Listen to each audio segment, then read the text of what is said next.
Hey guys and girls, welcome to this week's episode of No BS with Birchy podcast. I'm your host, Nathan Birch, and this is a show unraveling the truth to the start of the 21st century. We're now exiting the matrix and waking up to motherfucking reality.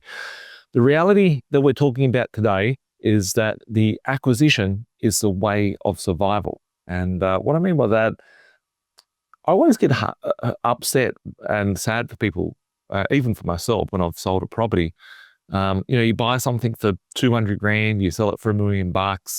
And you go, yeah, cool, got a $800,000 in the bank account. What can we do with the $800,000? And most people, I think 95% of people would be so happy because they're like, I've just made $800,000.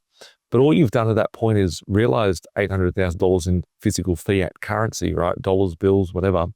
And then you're saying that you value pieces of plastic with dead criminals printed on it, i.e. money, dollars, currency, more than what you value the asset. And the reason why I get sad is that I haven't heard people call me up and say, hey, Birchy, I'm so glad I bought a property for 200, I sold it for 400.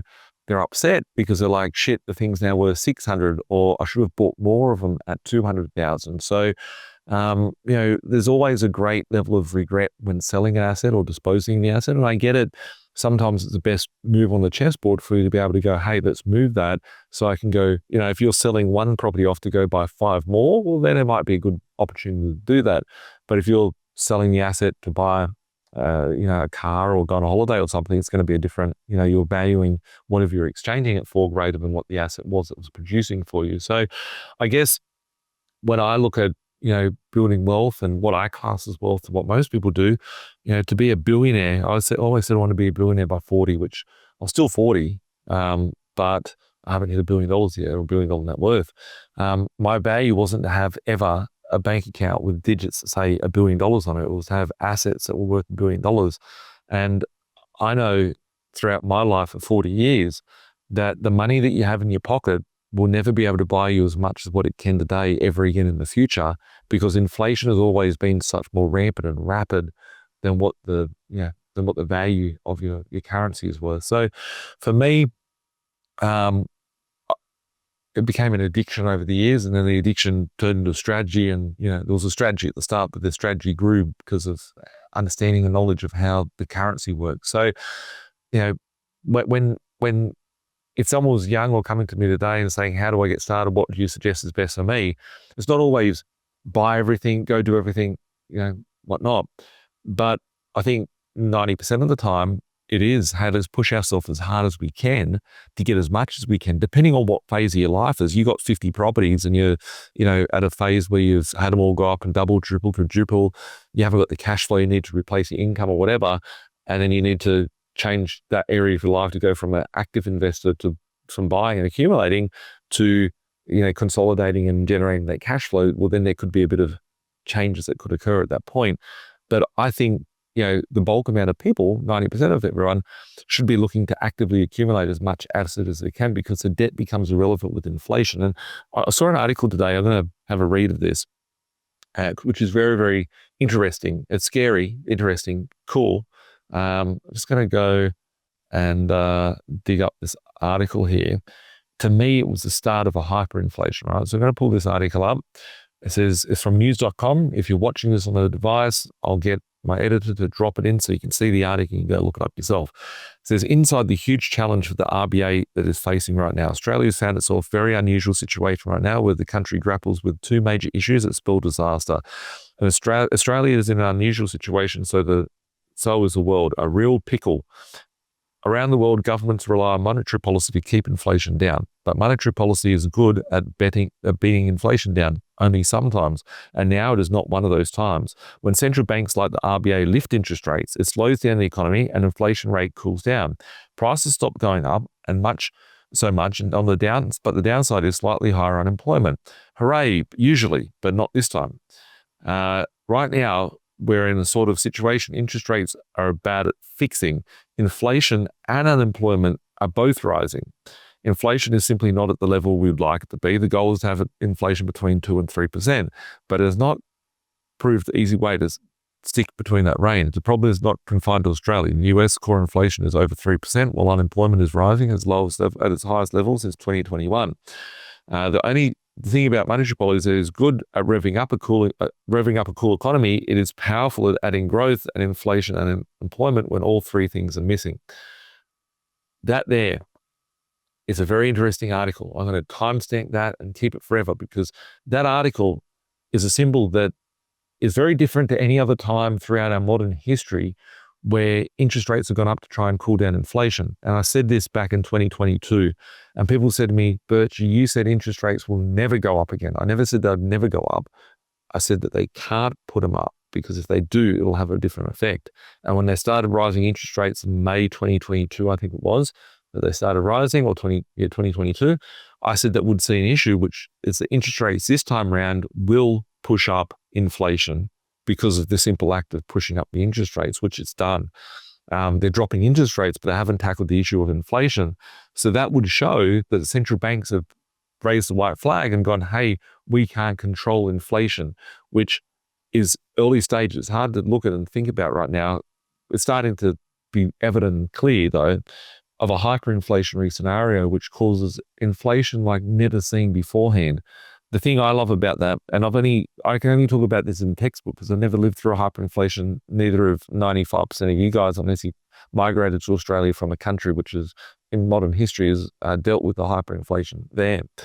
But for me, accumulating assets is the most crucial part, because within a high inflation environment, everything goes up, right? The only thing that doesn't go up is the value of the currency.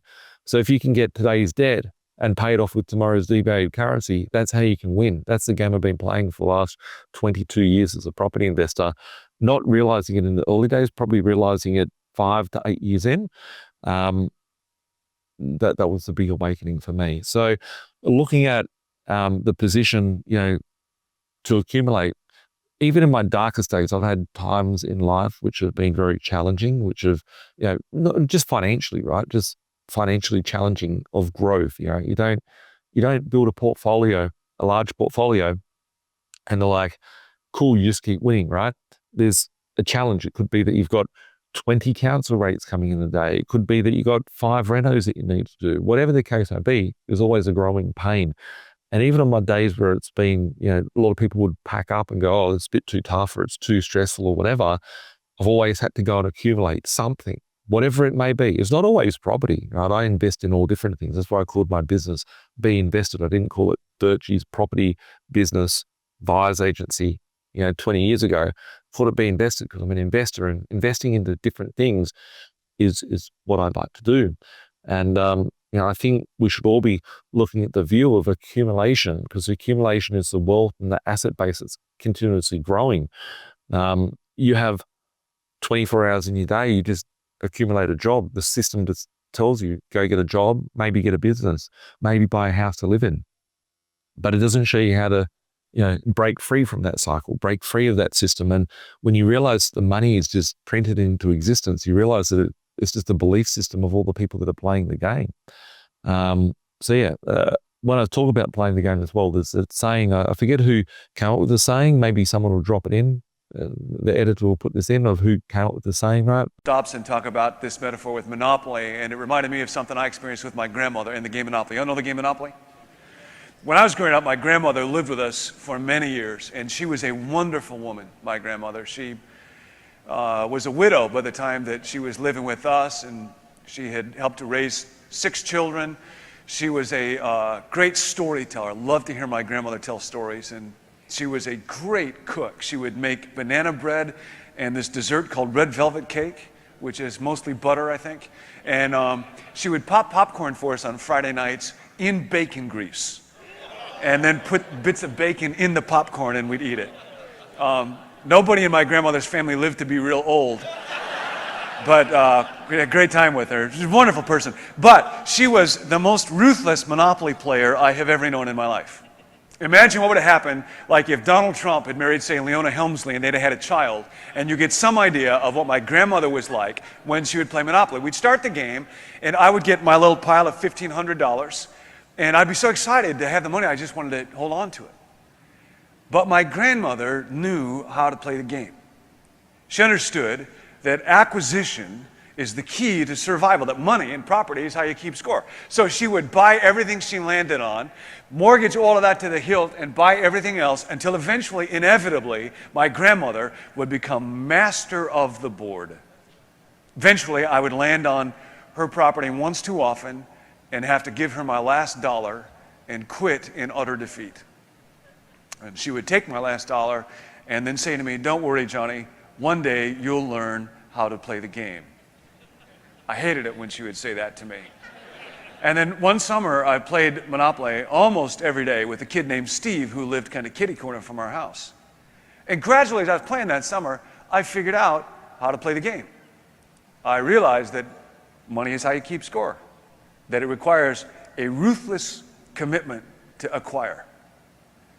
And by the time the summer was over, when that fall rolled around and I was ready to play my grandmother again, I was ready to do whatever it took to beat her. I played her with sweaty palms. I was ready to cheat if I needed to beat my grandmother. Slowly, inexorably, I drove her off the board. Relentlessly, I exposed the soft underbelly of my grandmother's weakness. The game does strange things to you. I can still remember it happened at Marvin Gardens. And I looked at my grandmother. She taught me how to play the game. She was an old lady by now. She was a widow by the time I knew her well. She had raised my mom. She loved my mom. She loved me. And I took everything she had. I destroyed her financially and psychologically. I watched her give her last dollar and quit in utter defeat. It was the greatest moment of my life. And then she had one more thing to teach me. At the end of the game is when the great lesson comes, and here it is. Now, when the game is over, it all goes back in the box. All that money, all that property, all those houses, and all those hotels, Boardwalk and Park Place. Now it all goes back in the box. I didn't want it to go back in the box. I wanted to leave the game out, bronze it maybe as a memorial to my skill. It doesn't work that way. We get all heated up about the game. We get all excited, all hyped up about the stuff that comes into our lives. And we think that what that stuff is, that what's inside this little piece of leather defines us, makes us important, really matters. And then we forget this one thing, that the game's going to end. Game always ends.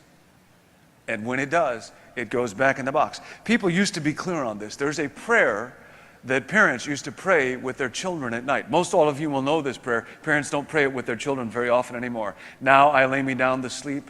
I pray the Lord my soul to keep. If I should die before I wake, I pray the Lord my soul to take. Kind of somber words. There's a second verse to that prayer. I don't know how many of you know this, but I'm not making this up. Second verse to this prayer. Now you imagine a parent kneeling by the side of their child's bed, praying this prayer with their child. Our days begin with trouble here. Our life is but a span, and cruel death is always near. So frail a thing is man. Good night, honey. Pleasant dreams, sleep well. Sooner or later, parents used to want their children to know the game is going to be over for you and for me.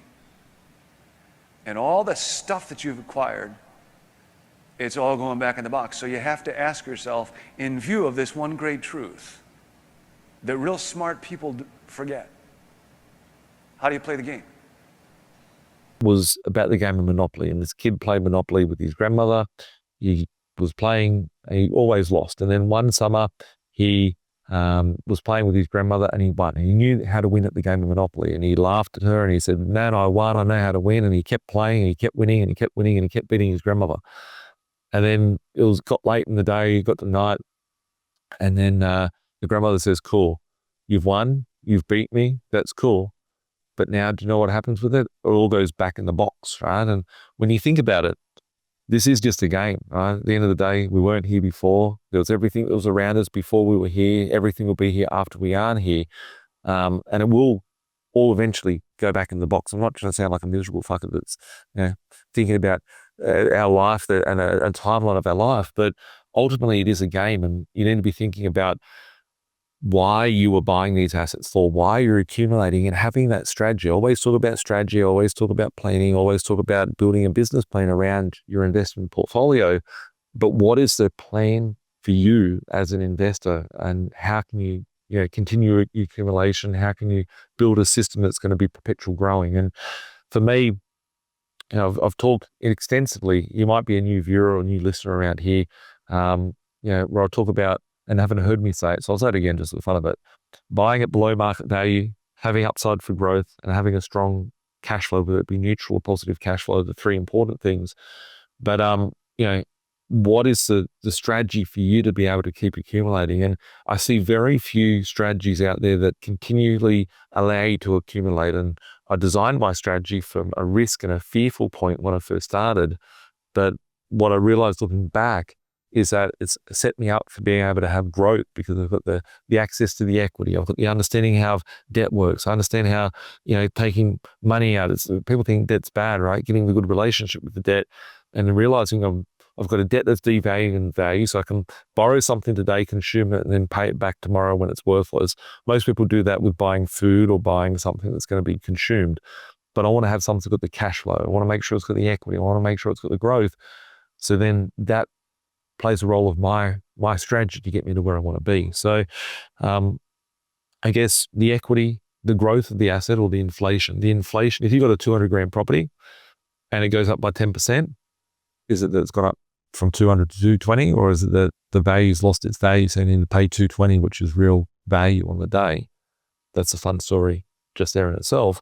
But that 20 grand enables you to pull out that equity, so you can then use that to buy the second one.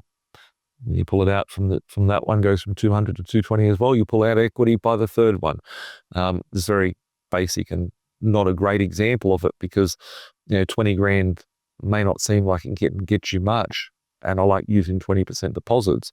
But most of the properties I buy, for me and for my clients, we buy for 200, and within 3 to 6 months we can go back and revalue them for 250 or 280 or 300, and use that 20% to buy the next deal. Once you've got the cash flow is wiping its own nose. It gives the asset its own heart, lungs, and respiratory system, so it can look after itself. It doesn't require you to be the parent of it, to keep feeding it, to keep it alive. It's looking after itself. You want it to be sustainable. Your strategy should be sustainable. If you want it to outlive you, if you want it to be sustainable so you don't have to be committed to your job, that's where you need to make sure that it's providing what you need it to do. And having those three elements working together, it's a foolproof strategy. I guess, the rules of the game, right? If we think about Monopoly, and we think about the rules of any of the games that you play, if you're thinking about investing just purely as a game, understand the rules of it, understand the parameters. I think I'm the only person in the country that talks about monetary policy and how currency works, how inflation works, right? Because it is very crucial. I remember when I first started talking about this back in 2015, about money and how it's all a scam and how it's fake and they just keep printing it and inflation's going to come and ravish everyone. People were saying, I'm unsubscribing from you. I'm not going to listen to you. Stick in your own lane, talk about what you're good at, and that's property investing, right? And I wish all those people the best. But the fact is that it is crucial, right? Because my properties only went up because everyone could go and borrow more money and play that game and push those values up. Like any good little Ponzi scheme out there, it's not the property that's a Ponzi. We're now understanding it's the money that's a Ponzi, and everything's getting inflated away. So you want to have as many hooks in your ocean to catch as many equity fish and equity cash flow fish, as possible, where the cash is just trash. So, it's easy to sit here and go buy 20 properties, buy 30 properties, buy 50 properties, buy 100 properties. And quite often when I'm doing map sessions with my clients and strategy sessions with them, they'll be like, oh, wow, it's a bit overwhelming, 10 properties in a year. I don't say go buy 10. I say what I see is possible for my investors. And, I'd say half the amount of time people will be like, wow, that's a lot. I didn't think that's possible. I think of one property a year for the next 10 years, not 10 in the first year. But, it doesn't have to be buying crazy amounts of property. It's just starting from somewhere, right? It could be that you pull 50 grand equity out of your property. You might be sitting here saying, I've got no money. How do we get started? Right? Pull 50K equity out of the house. Might be we crack open the super fund, right? It might be that you've got 50K. It might be that you sell your car. I was having lunch with one of my investors that I spoke to 4 years ago for the first time, and he told me he bought 28 properties in the first year. He got about 50 properties. He just retired. And I think he's bought 13 properties just this year himself. And out of those properties, I think half of them were cash purchase. He'd sold a couple of the properties we bought 4 or 5 years ago and reinvested that capital. But it doesn't have to be buying 50 properties, right? It's just buying that first one, getting the taste for it, getting the parameters, right? Like your first of anything is always, a challenge, because it's like, it's new. It's, you're bumping into the walls, you're driving the car, you're scared of hitting a car, right? You get a fender bender. Fender bender, for those that might be watching, is like dodgem car. You bump your bumper bar on someone else, right? A fender bender in your car. You have a little accident in your car, right? But it's all a part of growth. It's all a part of learning. You driving your car today is very different than when you hopped in the car for the first time. Your confidence grows, your experience grows, your skill grows. And investors that I see that are very successful, they build their confidence over years. They're not born with, I wasn't born with the confidence that I have today with investing. It's just from seeing, researching, becoming obsessed with my hobby of being an investor and making it my business, making it my life, that made me so good at what I do. So yeah, I guess being obsessed and focusing on how you can tweak your skill, how you can tweak your craft, how you can accumulate as much as you can in as quick a time frame as you can. I guess the topic of today's discussion being, that acquisition is the way to survival.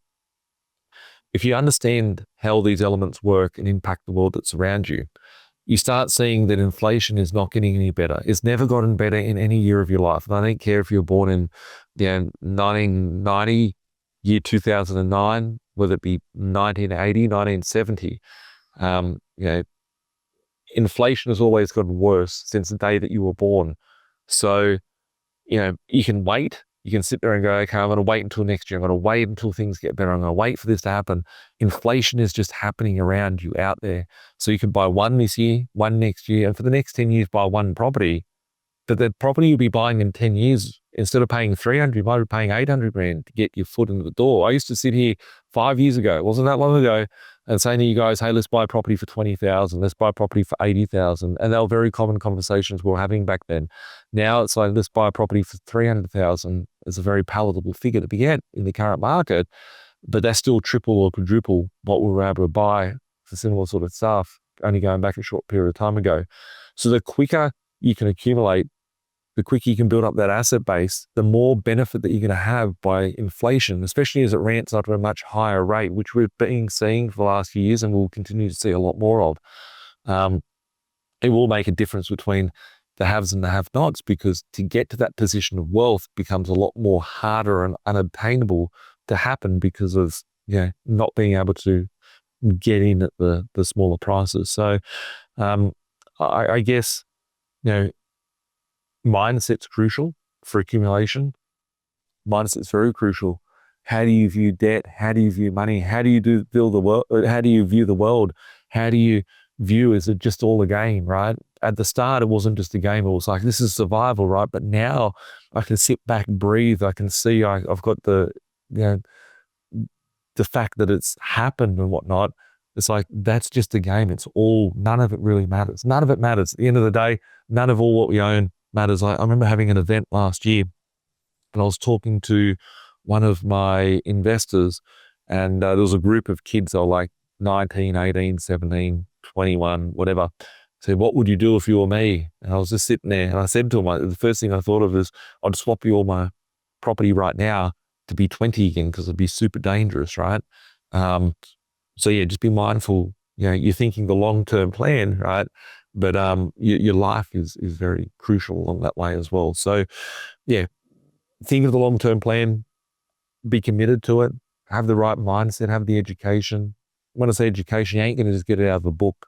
I ain't seen any books talking about the knowledge that I've learned. People ask me, what do you research? How do you find out all the things that you know? When it comes to property investing, fully self-taught out there. When it comes to understanding how money works, currency works, there's been thousands of hours that I've obsessed over by watching all different teachings and viewpoints of different people around the world on how currencies work, how governments crumble, how empires have fallen and risen over the years. And the same things that are happening in our world today, it sounds unbelievable because we haven't seen it happen, have happened many, many times before we were even here or in thought of existence. So yeah, if you can accumulate it, it doesn't have to be buying 50 properties today. It's just starting, getting one, getting the first step, right? It could be buying 5. I've got one guy I'm helping out at the moment. He's bought about like 11 properties in one hit, right? It's pretty fucking gangster for him, right? To just go and do that. He's just an average tradie family, not a tradie with a business, an employee in mining, right? Tradie, blue collar. But it's just everyone's position is different. Everyone's view of the world's different. Everyone's view of debt is different. Everyone's view of, there's so many people. I had a referral the other day from someone and I saw the screenshot. It's like, hey, can you call my friend? And on the bit above, it's like, obviously you didn't buy units because units don't go up in value, right? And it was pretty funny because the person that sent their friend over has like 25 units in their portfolio, right? And they'll be watching this video. I know they know who they are, right? But it was just funny that the mindset is, hey, units can't go up in value. They do. They go up tremendously. So what other things could be misconceived out there? Is it that debt is not good for you? Is it that money is great, right? So once you can get clarity on that, then you can make decisions more confidently and be more aggressive and more, running with your goals. But accumulating assets, accumulating debt. I remember at the time, probably about 2017, I was having a chat with one of my friends who has no debt. He doesn't like debt, religious reasons. He doesn't like debt. I was like, nah, bro, the debt is going to become the asset in the future, right? Because the ability for you to be able to take on the debt will allow you to accumulate the assets. The assets that you have will then become the asset. So yeah, it's a very interesting world that we live in. I think everyone should, focus on accumulating, whether it's accumulating property, whether it's accumulating a reno, you should be doing something to accumulate more in your life so you have more options, choices, freedoms, to grow and live a better life, live life on your terms. So think of Monopoly. How can you play that in real life? I'm not a fan of playing Monopoly. I've never sat there and played a full game of Monopoly. I've got Monopoly stuff all throughout my office. Everyone says I'm the real life Monopoly dude. I've got a big wall of me as a Monopoly guy, but everyone goes, you know how to play Monopoly because you're playing it in real life. So there's lessons to be learnt there. Follow those that are doing what you want to do, whether it be whatever area of your life. But yeah, acquisition is, the more assets. I don't want cash. As soon as cash comes in, I have to spend it. I have to get it out. I have to get it working. Cash is not effective if it doesn't have momentum. I can go deep on it and say currency is like a sea and, it needs momentum to make it effective, just like electricity as an energy. And you need to make your cash work for you. And accumulating cash and dollars and bills is not good because it's just losing its value. It's going stale and it's rotting. You need to put it out there working. So yeah, I'll leave it at that, folks. If you have any questions, you want to get an acquisition strategy put together, whether it's propelling what you're doing, you might be at the other side and saying, hey, I've built a portfolio. I need to get it to work for me to be retirement. I've got a portfolio. It's not giving me the cash flow I need. Whatever you need help with, reach out to us. We've got experience on dealing with tens of thousands of investors. 1-300-367-925 admin at B.Invested.com.au. Thanks for watching. And remember, every Thursday, Google Play, Apple Play, Spotify, and YouTube. Bye for now. Saying, man, we're stuck in the matrix. This my advice, don't care if you take it. The dollar back to die, soon to be hyperinflated.